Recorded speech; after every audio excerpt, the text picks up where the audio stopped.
నందమూరి బాలకృష్ణ కోడి రామకృష్ణలది block buster combination.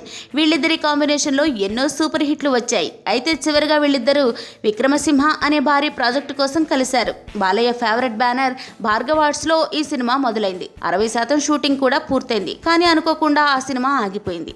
అయితే ఎప్పుడో దశాబ్దంన్నర కిందట ఆగిపోయిన ఆ సినిమా ఏదో ఒకరోజు విడుదలవుతుందని అంటున్నాడు దీని దర్శకుడు కోడి రామకృష్ణ. తాజాగా ఓ ఇంటర్వ్యూలో ఈ సినిమా ప్రస్తావన తీసుకొచ్చాడు కోడి రామకృష్ణ. 60% అయింది, ఇంకో 20 రోజుల్లో సినిమా పూర్తయిపోయేది. దాని మీద ఇప్పుడు మళ్ళీ పని చేస్తున్నాం. ఎప్పటికైనా అది పూర్తయి పెద్ద హిట్ అవుతుంది అని కోడి రామకృష్ణ చెప్పాడు.